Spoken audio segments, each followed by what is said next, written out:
Donnybrook is made possible by the members of 9PBS. Well, thanks for joining us for another edition of Donnybrook. Many hot topics to discuss during this half hour. And then on our second half hour, Margie Vandeven, who heads up education for the state of Missouri. That's on Next Up. We hope you join us for that as well. Let's meet our panelists, starting with the news director for the Big 550 KTRS. She's Wendy Wiese. Hey, Wendy. Along with Mr. Bill McClellan from your St. Louis Post-Dispatch. Also from the Big 550 and from rawstory.com and the Riverfront Times, Mr. Ray Hartmann. And there he is, Alvin Reid, who joins us courtesy of the St. Louis American, 590 AM, 97.1 FM. And we're going to start with you, Ray, because we've never seen anything quite like this. $500 million federal dollars are coming to the city of St. Louis as a result of recent federal legislation. And now people are talking about how should $500 million that nobody had planned on 6 weeks ago be spent in the next couple of years. Do you have any ideas for our viewers? Well, first of all, I think it's really cool for either Tashara Jones or Kara Spencer as the next mayor. You talk about coming in with a little bit of a wind at your back for once. It's a significant influx of money, and I think either a Mayor Jones or a Mayor Spencer will be an improvement going forward. And I think that, it's really what they think that matters more than what I think. One thing I'd like to see is some talk about, in the area of crime, some talk about maybe putting some money into some more rec centers, more opportunities for kids to be involved in their communities and to be active. Because I think we've got to get at the causes of crime, and that's one way to do it. I'm with you, Ray. I will say this also. How about we direct a lot of that money to the police department? Body cams, $1 million we didn't have, okay?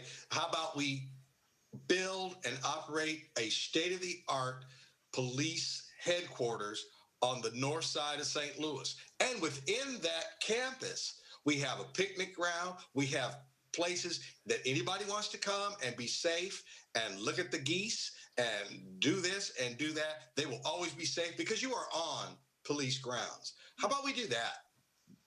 I think all of those are great ideas, Alvin. I was just surprised by the fact that the distribution had more to do with the quality of housing and the poverty rate than it did population. That seems to me, this is like Santa Claus's wish list. And Kara Spencer herself said that this is a once in a century opportunity. And I think, and I do hope they'll think out of the box in those ways that Alvin mentioned about strengthening the core of North St. Louis, providing more police officers on the beat. But I just find it odd that much money is coming into a metropolitan area with less than 300,000 people. Well, I think it's what should happen. I would say Elliot Davis should get ready, because I think we're going to find the people who are politically connected, those who know their way around City Hall, are going to be lining up at the trough to get their piece of the pie. Charlie. I truthfully do fear that. But if you, I agree with you. I'm lost for words there. I agree with you, Charlie. And I agree we should look at the geese, and I love the rec centers, but also I know that a lot of kids dropped behind this past year because of virtual learning. So I would say take some of that money and have robust summer school sessions for the kiddos so they can catch up on math, college readiness, reading, and anything else. Well, I think we're going to be shocked at how quickly $500 million dissipates. I mean, right now it seems like this is going to transform everything. I think we'll be very fortunate if we see a few improvements. Well, Bill, while I have you, let me ask you about it. I think it's a good thing that the government has prioritized this based on poverty, not population. Just the same way there's a lot of controversy nationally. They're prioritizing it on states with high unemployment problems because of the pandemic, which are denser states. And the argument is, oh, gee, they're blue states.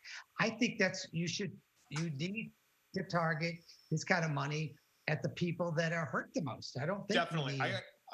I'll buy that. Rather, Bill, I want to ask you about a plan by attorney Beavis Schock, an accomplished lawyer who is thinking about filing a class action lawsuit because the rules of the game are that if you live or work inside the city of St. Louis, then you pay that 1% earnings tax. But if you don't, like if you're a member of the St. Louis Rams, remember when we were talking about their earnings tax, and we found out that they only paid earnings tax for 8 out of 240 days a year because they said they spent a lot of their time outside the city. And then there was Tom Jacobson from Mercantile Bank, who moved his office from downtown St. Louis in the Mercantile building to Clayton at the corner of Hanley and Forsyth because he didn't want to pay that earnings tax, and he didn't have to because he wasn't working in the city. Well, if that's the case, are there people who have been working remotely the last year or so who are entitled to a refund from Gregory FX Daily? Well, I remember Jacobson went to the Mercantile office on Hanley Road, and I wrote about it. And I think this is a mistake what Beavis Schock is doing. I like Beavis, and I was all right when he was filing a lawsuit against Sam Page that the stay-at-home orders were too strict. I thought he was wrong, but he had a client. But this is just something that's going to really hurt the city. I mean, I know we're just talking about the city's going to get $500 million, but there's no real reason to try to beat the city out of a little money. I mean, the earnings tax, I've always appreciated. I can look out my window and see the city, but I'm not in it. So theoretically, I could get my 1% back. But I don't think that's a worthwhile thing to do. I wish Schock was not doing it. But if that is the case, you know, if the St. Louis Cardinals pitching at Shea, I'm betting if they've got sharp CPAs, that pitcher is not paying that 1% earnings tax in the city when he is performing in New York or Pittsburgh or somewhere else. I know. Well, I think we should get to the bottom of that because it's the name of the city on their jerseys. So I would certainly hope that a little of that is finding its way into city coffers. Well, I also think that, wherever I don't know about Jacobson, but, if you work for a city entity, your check is coming from probably within that city entity. If the business technically is in the city, my guess is probably the bank is too. So I think that would be one way to say, like, well, you still, earn that 1%. And then as far as Beavis is concerned, between the prosecuting attorneys on 60 Minutes and the McCloskeys are on every crazy right-wing network that there is, and it's just, I don't put anything past anybody anymore. St. Louis is just like it's the rule of law. If it's the law and he's an attorney, then he's just. You think that we'd be rooting for St. Louis in a fight? Instead of trying to crush it. What can we do to beat that city down just a little bit more? A little bit more, right? Charlie, let me ask you this: do you think Beavis is doing this for the betterment of St. Louis or the betterment of himself? I think he is interested in the rule of law, and I think he's interested in himself. I think this is a himself thing. I don't think so. I know Beavis pretty well. He's a guy who follows the rules, and I think the rules are on his side. Okay, but I think headlines. Okay, well, let me ask you, Wendy Wiese. How about Alvin just mentioned Kim Gardner, the circuit attorney, profiled on 60 Minutes this past week by Bill Whitaker. 13-minute segment. Your review, Wendy Wiese. It was some very one-sided reporting, in my opinion. I think that Kim Gardner's heart is in the right place. I just think that as a prosecutor, she's miscast because she talks about those of us, and that's a quote. Those of us in law enforcement would be wrong not to hear the cries of the people who have a difficult time finding justice. And I agree with that. but I think of her as the top law enforcement officer.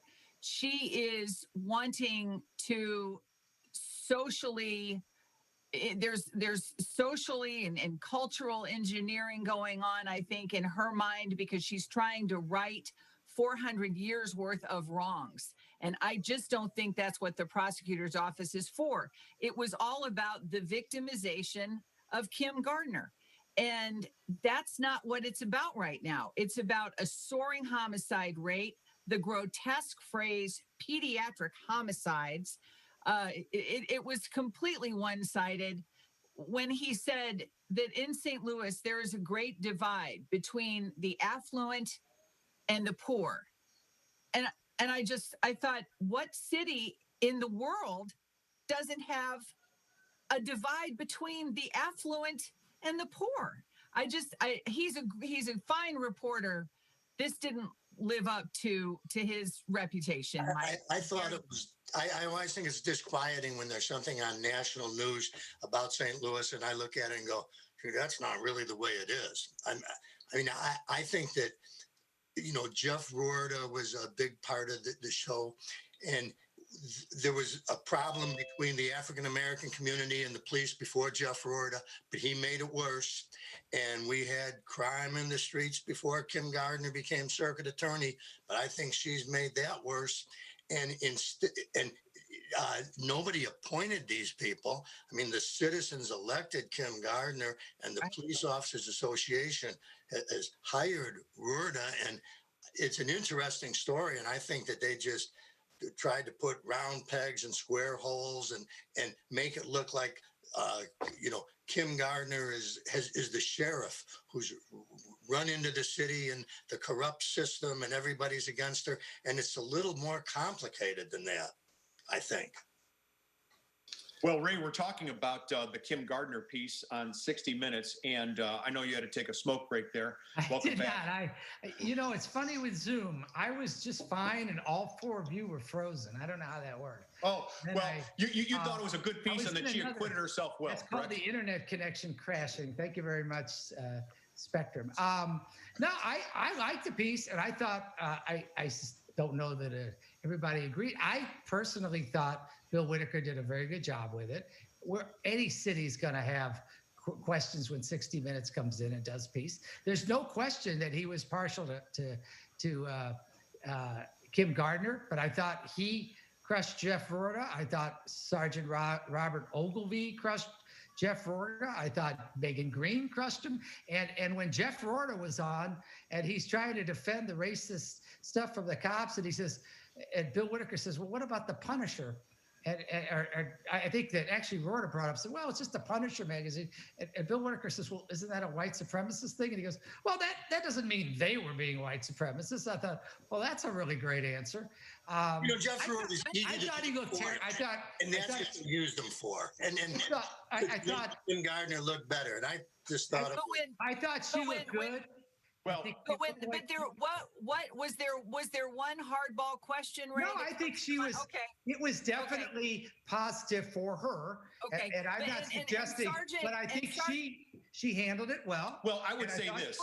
I would say, of course she did. How do you not handle it well when it's a piece in your favor? We forget what they did. Here's what 60 Minutes did. They made it look like it was a white police department against the African-American circuit attorney, which to some extent is true. But don't forget, she also has issues with the director of public safety, who's African-American, the police chief, who's African-American. And don't forget, Heather Taylor from the Ethical Society of Police was on this program. And she talked about how she walked up solid homicide cases to Kim Gardner's office with witnesses and evidence. Okay. And they were rejected. And they could have asked her about that, Charlie. But here's my thing with the whole thing. Okay. Jeff Rorda came off looking like whatever. And here's Kim Gardner looking like, whatever. The majority of police officers that work for the St. Louis Metropolitan Police Department do not have a problem with black people. The majority of black citizens that live in the city of St. Louis or the St. Louis region do not have a problem with police officers. St. Louis is wrapped up in our own little tiny ball of hate. And to take that nationally serves no one, nothing good. Zero good came of that. You're right, Alvin. I don't get it. It only serves the Nashvilles and the thank you. You know, the Omahas that we are competing with. I disagree completely. I think, first of all, keep in mind, this is 13 minutes. He's not going to deal with Kim Gardner's life story or every issue we have. That's an excuse, Ray. That's an excuse. The Ethical Society of Police. Can I finish? The Ethical Society of Police refuted her claim that she was stopped by police and held for 15 minutes. They said that they respectfully disagree, even though they have the world of respect for the circuit attorney. They said that that wasn't true. Not one of these, this is an easy Google search, Ray. Not one of these issues was raised by Whitaker. Can I finish? I think he had he started out by couching it in terms of the Floyd trial and murder, and he was talking about her in the context of being a reform prosecutor. Now, that isn't the only thing you can talk about with regard to her, but that's what he talked about with regard to her. And so and I thought he was very accurate on that. I think, and I know we disagree on this show. I know. You believe she was doing the right thing with the McCoskeys. If she is a reform prosecutor, that was the topic. But Ray, and by the way, welcome back. Would it have hurt Bill Whitaker to say she had more than 110% turnover office? He mentioned the turnover. I don't know. He blamed it on her reforming. Well, that may be true. Her reforming. Well, and what about her lead investigator in Greitens is up on perjury charges, and she was sitting next to him the whole time he was perjuring. You guys seem to think in 13 minutes that he should cover the whole waterfront. I just did that in 30 seconds. And by the way, I don't think it was bad. And one of the things he mentioned, everybody locally wants to forget, is Kim Gardner. We can argue all you want about her. She just won re-election against a qualified opponent who happened to be white by a landslide margin. Well, she still won. I mean, so did Josh Hawley. Is that why you love him? Josh Hawley got votes too. Josh Hawley won. So Josh Hawley gets carte blanche because he won by a large margin. Say that. I say she's got a mandate to be a reform prosecutor. Well, Josh Hawley can say he's got a mandate to storming the Capitol. Okay, we're moving on. Next topic goes to Alvin Reid. At least prosecute a little. That's all. Yep. You know, I mean, convict a few murderers. Do something like that. Hey, by the way, there's a major trial going on. Speaking of police officers, 3 St. Louis City police officers are on trial as we speak right now. They're accused of beating up Luther Hall, a fellow St. Louis Metropolitan Police Department officer. It's in the court of Judge Catherine Perry in federal court in downtown St. Louis. It turns out, Alvin Reid, the jury is all white. And I'm thinking if these officers are not convicted, the whole system is going to be denounced, don't you think? Well, yes. I mean, quite frankly, thank goodness that there will be white police officers that are going to testify against those, that are on trial, and then they've already pleaded guilty. So this jury, whoever they are, and for you to say that there are 12 people that cannot come to any kind of fair conclusion because they're white police officers, technically it's not fair, because I don't know. They could be lefter than left, for all I know. They could hate the police, for all we know. That being said, how does this happen? And I don't have an answer for it. I really don't. Well, it's a federal trial, and so the federal juries tend to be whiter because it goes outside of the city limits, of course. But I'm with you. I think it's a really bad look. Well, to have an all-white jury. And didn't the attorneys for Cordy Boone and who was the third one? Myers. Anyway, didn't they also try to dismiss a few of the black alternate jurors? I mean, this is the optics on this kind of thing are terrible. Well, the issue isn't with the defense. I mean, the defense attorneys are going to do what they're going to do. I think this is, and don't like to use the word, but systemic racism. And by that, I mean, nobody is specifically at fault here. You can't blame the defense counsel. You can't blame the prosecutors, who I understand are very competent. Can't really blame the judge. But when you show someone a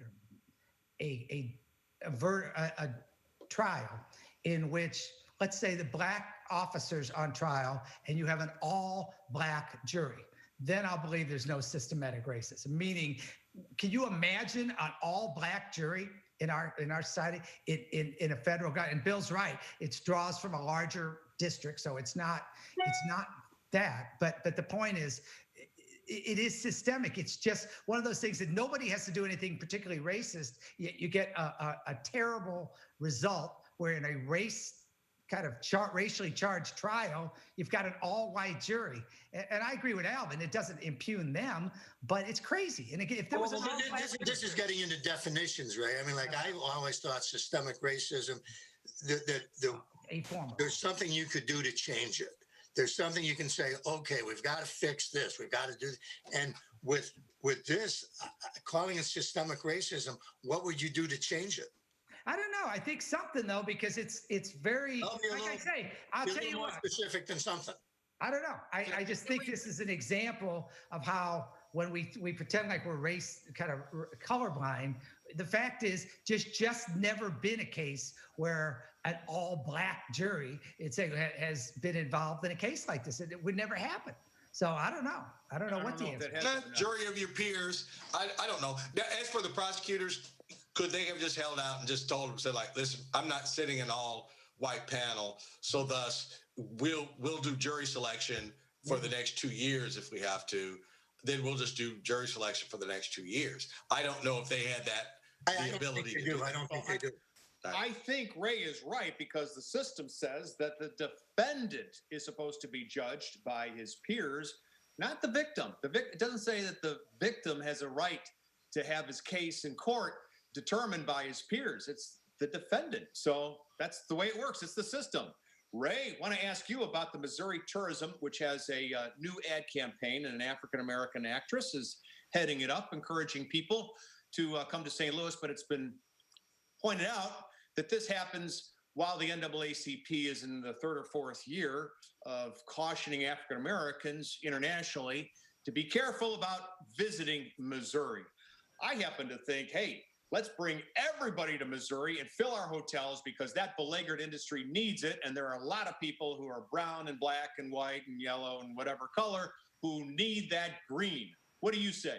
Well, Rod Chappell, the state president of the Missouri NAACP, was on my show a couple of nights ago. He made a great point, which is he doesn't take issue with the African-American actress who got hired, but it's a strange, it's just kind of almost a surreal message for Missouri to send. I mean, this is literally just really at the same time that our Attorney General Eric Schmidt, following in Josh Hawley's footsteps, decided there really wasn't anything to prosecute with regard to Torrey Sanders, a man who died apparently. Let's stay on the topic here, because we only have a couple minutes left. That is the topic. He came here from Tennessee and ended up dead in a prison in Charleston, Missouri. To me. So people shouldn't visit the Scott Joplin house or see the Dred Scott decision because of that? If you have any social ills, Ray, any social ills, as this country has absolutely no social ills, right? So, okay. I just said I think it's a bizarre choice. I think Brian Hall saying, "Oh, this is great," we could have done the same campaign right after Ferguson. Damned if you do, damned if you do, damned if you don't. Now we're gonna excuse the defense attorneys for doing whatever they can to try to get these police officers off in this one case, but then we're gonna say like, oh no, the Missouri Tourism Board shouldn't do whatever they can to try to get some people to come to this sorry state right now. Okay, and I'll give you a quick explain. So this is not about the commercial. Because of what happened at the Capitol on January 6th, then Chadwick Boseman shouldn't receive an Oscar nomination, a posthumous Oscar nomination. I mean, it's ridiculous. No, I think it's a bizarre choice where we make it look like I think it's a weird choice. That's all. And I agree with I understand how the NAACP feels.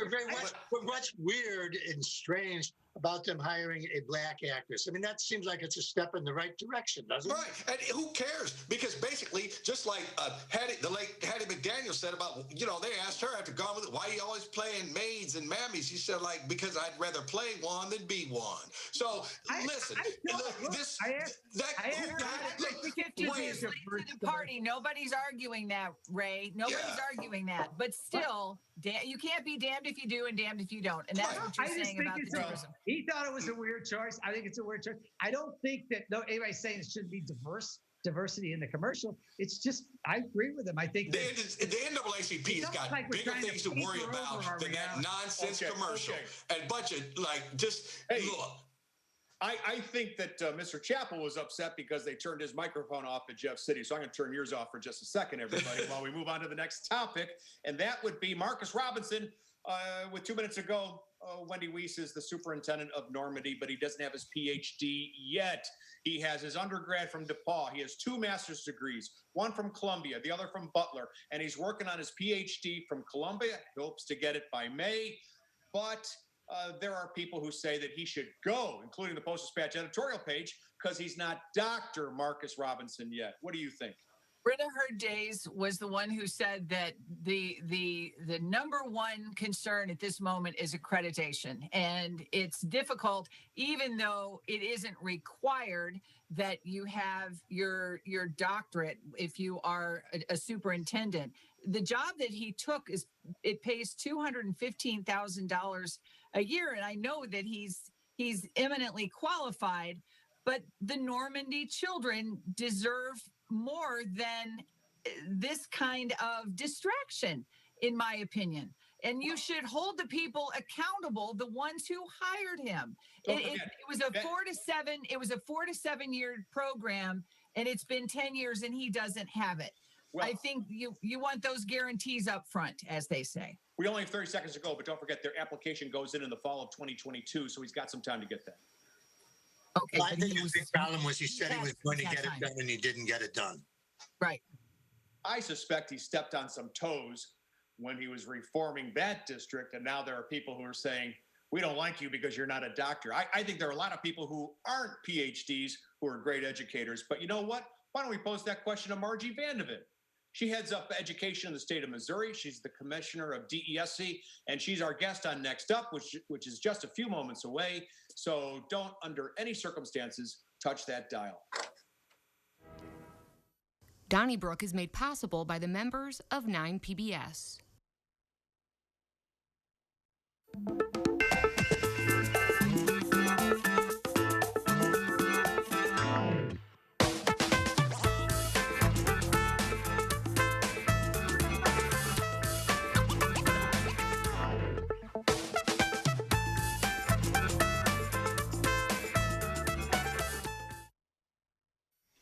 Well, thanks for joining us for Next Up. And this is when we interview a community leader to get his or her take on the important issues of the day. And we welcome back Dr. Margie Vandeven, who heads up the Department of Elementary and Secondary Education for the state of Missouri.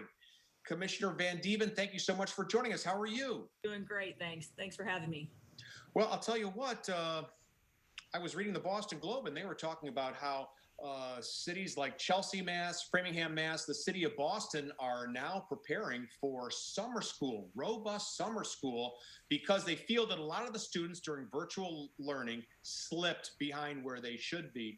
In the state of Missouri, are there any concerted efforts maybe to take some of that federal money and have some real solid summer school so the kids might catch up on reading or calculus or college readiness?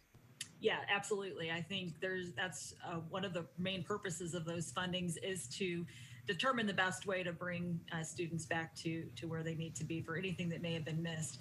You know, I want to add to that, though, a number of our schools are talking about extended learning time, extended tutoring, extended summer school, robust summer school, as you've said. But I was on a call yesterday with my counterparts across the nation, and one of the things that they emphasized was much of what our students missed this year was opportunity to be together and socialize and play. So they're even emphasizing things like camps and being together. So I'd be really interested in hearing from parents and teachers and others of what do they really think our children really need this year. And maybe mental health counseling? Lots of mental health needs. And much of that comes from isolation. So, the academic part is very important to us, no doubt about that. And we're going to continue to focus on that. But it's also that social development, which is why I do need to say we're in a very different position than many people across the nation. The vast majority of our schools are in session right now. Well over 97% are having some form of in-person learning, and many of our schools have been in session since the summer. So very different occurrences across the state and across the nation. Let's go around the horn, starting with Wendy Wiese. Dr. Vandeven, for parents who have children who are 5 and under, there's a lot of concern about their education from a foundational point of view. Can you say anything to put those parents and their minds at rest a little bit? Do you have great concerns about their academic futures, or do the numbers look pretty good at this point? I think it's really too early to say how far behind we are academically, or if we are. I think that's a big question right now. And I do think where we're seeing that, as you've pointed out, is it is in our youngest learners. What we're seeing, though, is that most parents out there, reading to your children is so important. And so we're not really seeing this in under 5, but in the earliest grades, some of the things that it seems that they're falling behind more are on some of those intricate math skills, reading not as much, and we attribute that much to the interaction that our families can have with our students at home, with our children at home. So keep that part up, keep the dialogue. So much can happen in a birth through 5 just by talking with our children and getting them to talk back. So it's there's much we can do still.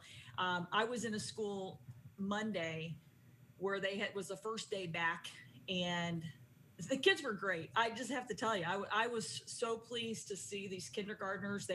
I was wondering if a kindergartner would even be able to know what it was like to sit at a desk anymore, or what it was like to line up. And I mean, they did really well. I was so pleased to see that. So too early to tell. I understand the concern. We're all concerned, but just continue to embrace where they are and give them lots of hope that we'll be okay in the future. Bill McClellan. Doctor, we were talking on the earlier show about the huge windfall that the city's going to get as far as money from the federal government, and the county's going to get it and the state's going to get it. Are you going to be able to tap into that money? I mean, are you working on that right now, trying to see how much of all that money you can get for education? Yeah, I mean, education's getting funding as well from this quite a bit of money, and that will go. 90% of that will go directly to our districts, and I'm hoping that we can work together with the cities and with the counties in some specific areas. And the one area that our board was quite interested in, and we'll be talking about in April at the April board meeting with the Department of Economic Development, is breaking that digital divide. One thing that we've learned, and that's something that's a statewide issue, and if this funding is coming, and making sure that every family has access to high-speed internet in their homes, if we could figure out a coordinated way to do that with some of these funds, I think that would be a win. So as you know, with federal dollars, a lot of times there's time stamp on them. You need to spend them quickly. So we don't want to see that just sort of spent in a frivolous way. We want to make sure it's very, very strategic, and that we do. I was, again, on this national call, we talked about it as it's an opportunity of a generation for us. It genuinely is. We have to use it wisely and in a coordinated way. Reid. I know your title is commissioner, not legislator, but in St. Louis, since the turn of the century, about half of the charter school organizations that have started have failed. And the numbers continue to be underwhelming, yet there seems to be more and more of a push in Missouri to increase the role of charter schools.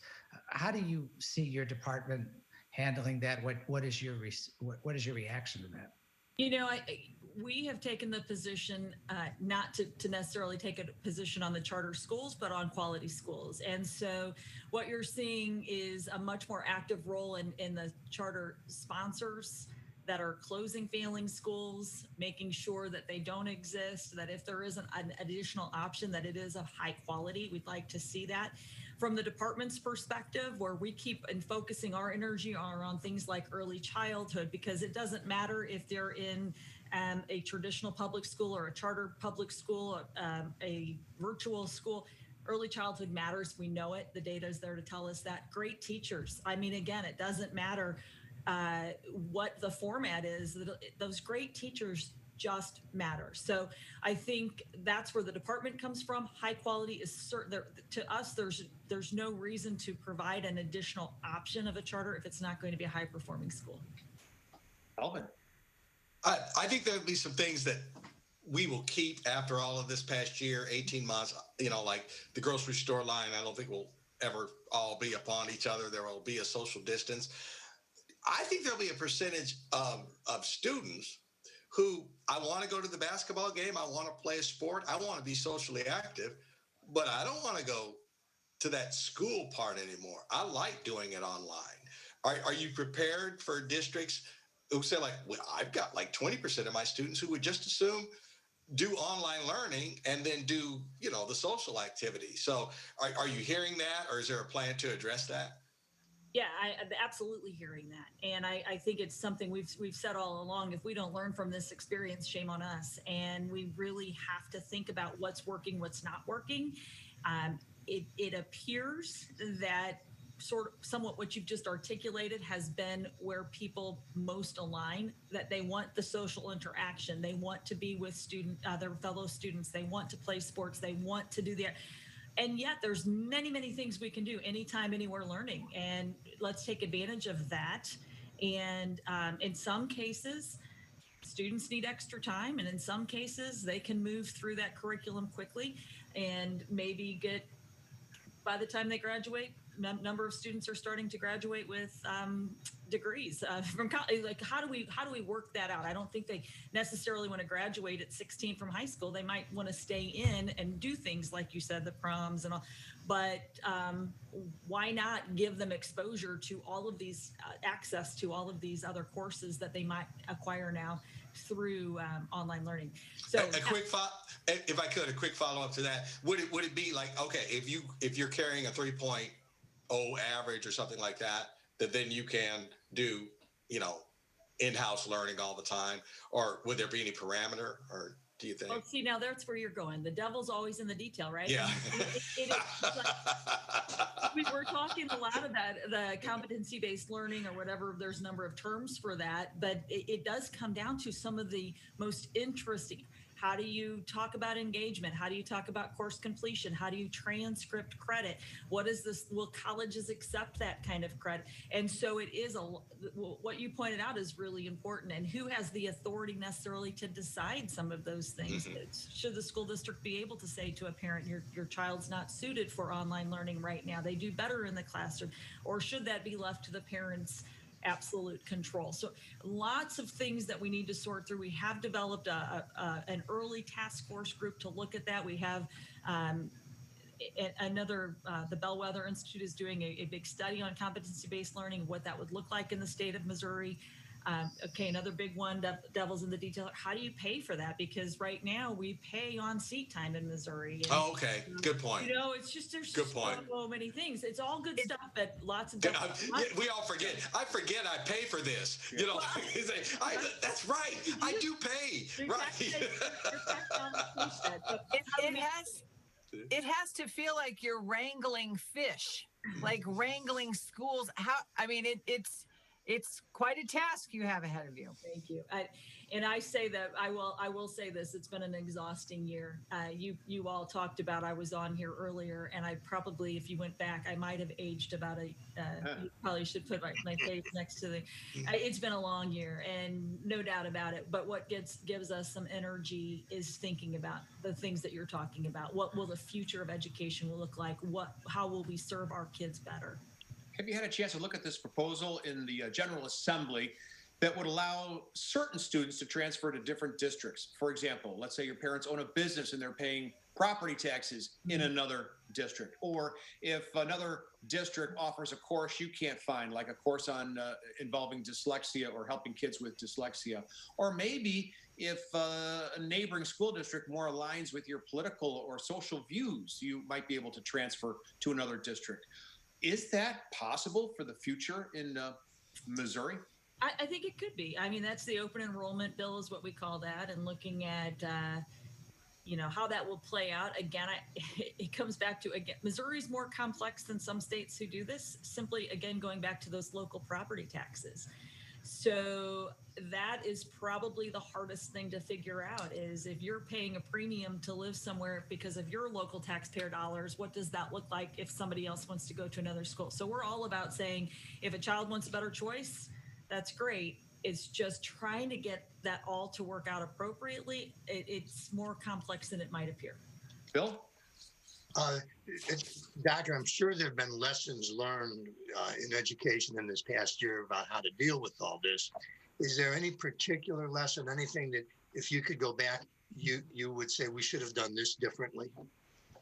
Yeah, I think probably one of the areas that we question the most is, and this is just statewide, on a local control versus statewide influence and control. And so from my, when you said wrangling, we have 555 local education agencies with their own local boards who we empowered to make decisions. And in Missouri, and I feel that's the right thing to do. But there are times when we have to go back to people that made strong decisions in one part got criticized for, and I'm talking nationally, for making two overarching decisions for everybody, and then some that that left it to local control were criticized here. So does local control mean something in the state of Missouri, and how do we support people who made tough decisions that they were empowered to make? So I think that just in the governance side is an important one that I have learned.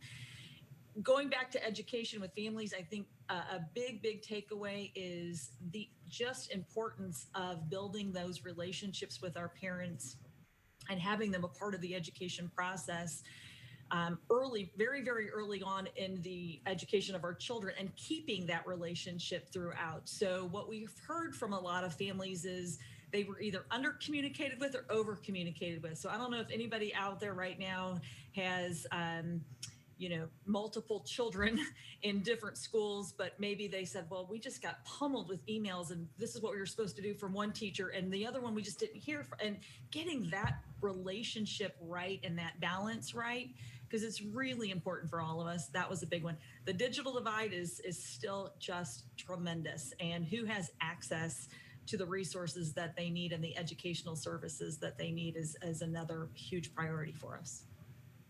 Thank you.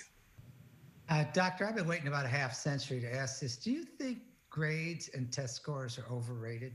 And I know there's sour grapes there, but there's such intense pressure on people and you and your peers to produce outcomes, and we have to quantify everything, and so that's my question. Yeah, I think we've committed to taking a look at that standardized test and revamping it to make it more meaningful. We have been very committed in Missouri to making sure we administer that test this year. That has won some favor, and some are very disappointed in us for doing that. And what I would say is we need data points right now to get a better understanding of where we are. And when I say where we are academically, where our children are, and is there a gap, is there not? So we're going to stay firm on that. Is it overrated? I think what we've done with those test results has been overrated. I think really making any huge decisions on one test score is too much. It's one data point. You would think about your business worlds out there. You always think about this is an informative point, but it's one data point taken at one time during the year. So I would agree, and I think we're going to come up with something even better. We are committed to we've given ourselves 3 years to come up with a better system. I know that sounds like a long time, but it takes a long time to turn that around if we do a formative piece. Grades are always a challenge because grades are more subjective than that objective test score. So I think you need to look at both of those and say, are they aligning? Are they matching up? And something might be out of whack if the test score is really low and the course grade's really high. And so I guess the short answer to that is, I think we can do better. And we're ready to do that. Okay, just follow up on Ray's question. Okay, will the standardized test ACT, SAT on to college? I know that it was, I guess, national choice not to do those last year. Are those coming back this year? And then also, what are you hearing from freshmen in college about the interruption last year, which was only really a little more than a quarter? Was it a big deal, or did they just kind of say like, oh, that was interesting, and it would probably be different after this year? So I guess really I'm asking about the SAT and the ACT tests. Will they occur? They will continue to give those tests, and I think those are again one metric that's helpful for us to review. I'm the commissioner for K-12, so the higher ed. I speak with Commissioner Mulligan frequently. We just talked 3 days ago about strategic planning together, so it's not like we're disconnected on that, but she could speak to that a little bit more about what they're saying at the college level. But what we're learning is a lot of the college admissions centers are starting to look at things differently. They're using that as maybe one indicator, but if a student doesn't do well on that ACT, they're like, well, could you demonstrate competency in another way, and would be willing to look at that, because some people just don't test well, and maybe they can shine in another way.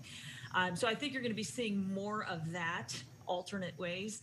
I doubt if you get rid of a test completely in the near future, just because it's a good helpful read on where students are, and sometimes it's a gatekeeper that if they make it, they can go on. If they don't, let's look at another way and see what the issues are, and if there are other ways to get them into that admission criteria. There was a piece on NPR yesterday, Doctor, where a lawmaker in Illinois said that because of recent increases in anti-Asian violence in the country, that maybe there should be some sort of mandated curriculum where the students in Illinois public schools study Chinese American history. Do you think something like that would be appropriate for Missouri? So here's the thing. That's a culture thing. The hardest part is you really can't mandate culture. I mean, what we're learning more about is, I think studies are great, and studying other cultures are fantastic. That's the way somebody is reacting to an event and treating someone else. And you could filter in any culture probably in that. So where we're really working is on what, you'll hear people talk about social emotional learning for students, character education, whatever. I think it's more appropriate in those youngest and earliest years to talk about how do we treat each other. Understanding culture would be great. Mandating it is always a challenge to me. It's about how we treat each other, bottom line. But learning about other cultures is always great. Obviously, I think should be some requirements on doing so. I'm not sure if you want to specify a particular culture because of a particular event, in my opinion.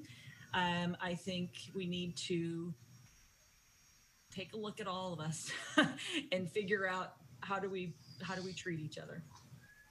Well, this is just an editorial comment first. I remember when families were responsible for teaching their children how to treat other people outside of the family. So that's a whole nother set of questions and answers. But could you tell us, Dr. Vandeven, about the Office of Childhood, this new idea, and how it's going to simplify things and how it's going to improve things?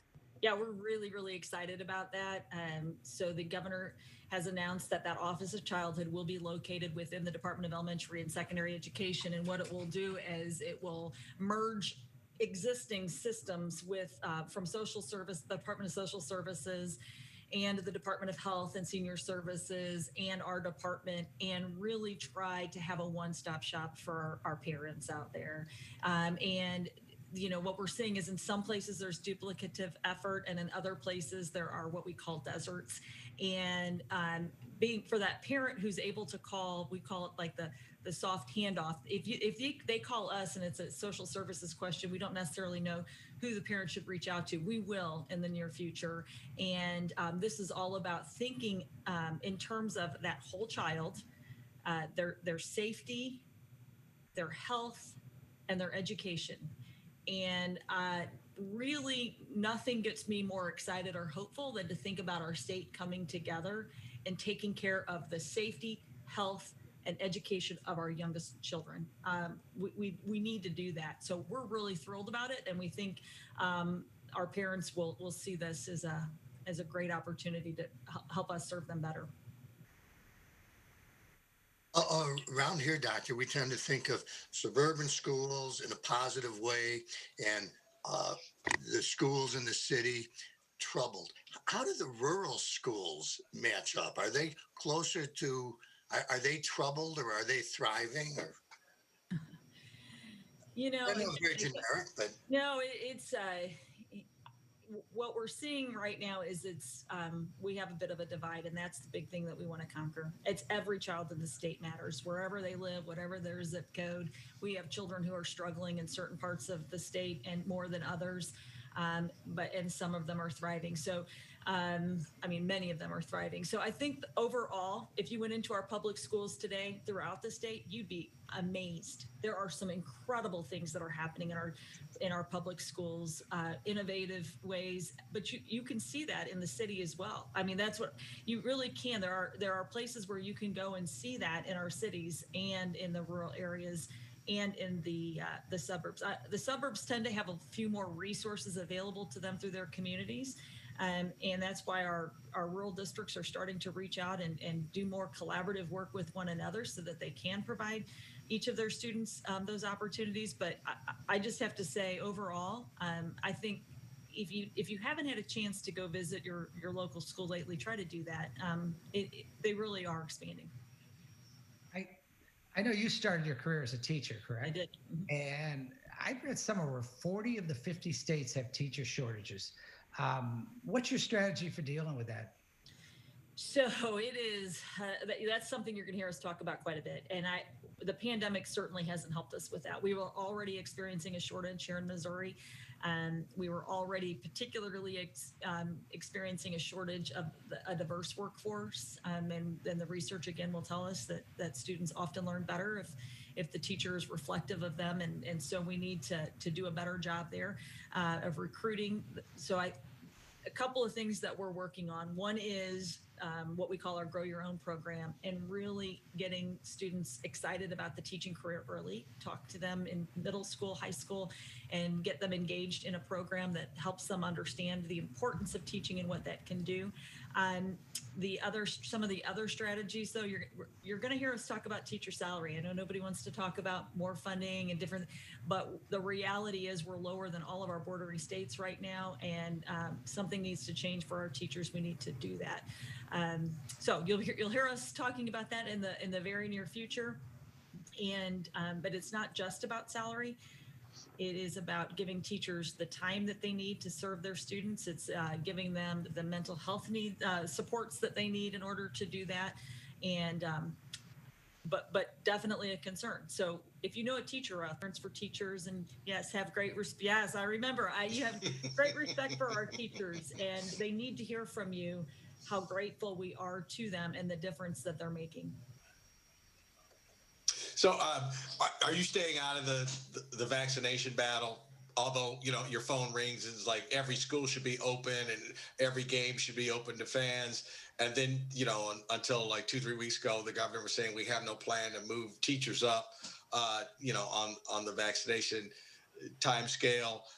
I guess you're thinking that by the time the summer is over, any teacher that wants to get vaccinated can get vaccinated. So are you looking forward to in the fall that every school will be open if they desire to do so?